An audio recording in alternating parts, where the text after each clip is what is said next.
বন্ধুরা, ABCD study চ্যানেলে তোমাদের সকলকে স্বাগত। এই ভিডিওতে আমরা দশম শ্রেণীর ইতিহাসের ষষ্ঠ অধ্যায়, সপ্তম অধ্যায় এবং অষ্টম অধ্যায়ের বাছাই করা 2025 সালে আসার মতো গুরুত্বপূর্ণ 4 মার্কের প্রশ্নগুলি নিয়ে আলোচনা করছি। বন্ধুরা, তোমরা যারা 2025 সালে মাধ্যমিক দেবে তারা খুব মনোযোগ দিয়ে ভিডিওটি দেখো, স্কিপ না করে। আশা করি তোমাদের ভিডিওটি উপকারে লাগবে।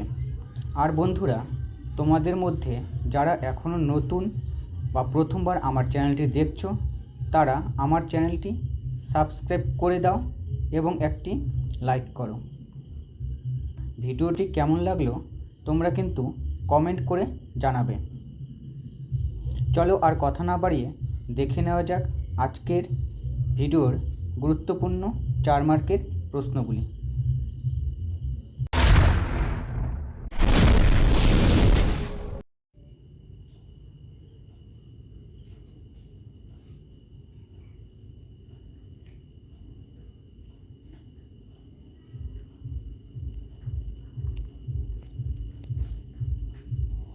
ষষ্ঠ অধ্যায়, বিংশ শতকের ভারতের কৃষক, শ্রমিক ও বামপন্থী আন্দোলন, বৈশিষ্ট্য ও পর্যালোচনা। এই অধ্যায়ের গুরুত্বপূর্ণ 4 মার্কের প্রশ্নগুলি হল: প্রথম প্রশ্ন, টিকা লেখো বারদৌলি সত্যাগ্রহ। 2 নম্বর প্রশ্ন, সারা ভারত কিষাণ সভার উদ্দেশ্য কী ছিল? 3 নম্বর প্রশ্ন, টিকা লিখো মিরাট ষড়যন্ত্র মামলা। 4 নম্বর প্রশ্ন, বঙ্গভঙ্গ বিরোধী আন্দোলনে শ্রমিক শ্রেণীর ভূমিকা বিশ্লেষণ করো। 5 নম্বর প্রশ্ন, টিকা লেখো ওয়ার্কস অ্যান্ড পেজেন্ট পার্টি। 6 নম্বর প্রশ্ন, ভারত ছাড়ো আন্দোলনে শ্রমিকদের ভূমিকা বিশ্লেষণ করো। 7 নম্বর প্রশ্ন, টিকা লেখো ত্রাম্যলিপ্ত জাতীয় সরকার। পরের অধ্যায় অর্থাৎ 7 নম্বর অধ্যায়ে বিংশ শতকে ভারতের নারী, ছাত্র ও প্রান্তিক জনগোষ্ঠীর আন্দোলন, বৈশিষ্ট্য ও পর্যালোচনা। এই 7 নম্বর অধ্যায়ে গুরুত্বপূর্ণ প্রশ্নগুলি হল: 1 নম্বর প্রশ্ন, মাস্টারদা সূর্য সেন বিখ্যাত কেন? 2 নম্বর প্রশ্ন, প্রীতিলতা ওয়াদ্দেদার স্মরণীয় কেন? 3 নম্বর প্রশ্ন, বীণা দাস বিখ্যাত কেন? 4 নম্বর প্রশ্ন, অ্যান্টি সার্কুলার সোসাইটি কেন প্রতিষ্ঠিত হয়েছিল?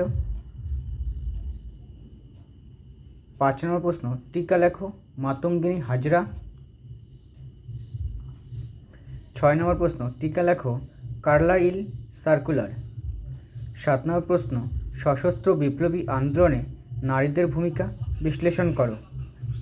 8 নম্বর প্রশ্ন, টিকা লেখো দলিত আন্দোলন বিষয়ে গান্ধীজি ও ডক্টর বি.আর. আম্বেদকরের বিতর্ক। 9 নম্বর প্রশ্ন, সশস্ত্র বিপ্লবী আন্দোলনে দীপালি সংঘ কিরূপ ভূমিকা পালন করেছিল? 10 নম্বর প্রশ্ন, হরিচাঁদ ঠাকুর স্মরণীয় কেন?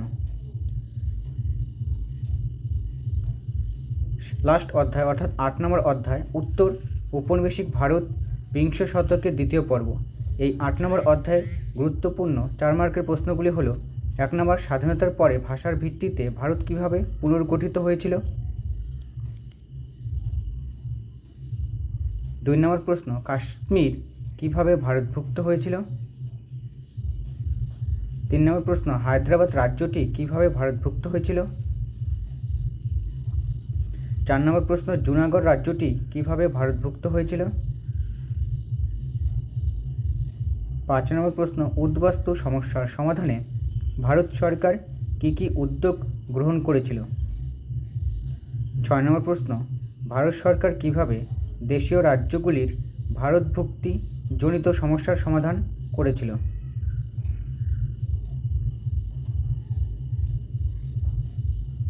7 নম্বর প্রশ্ন, আত্মজীবনী ও স্মৃতিকথায় কিভাবে দেশভাগের স্মৃতি বর্ণিত হয়েছে তা আলোচনা করো।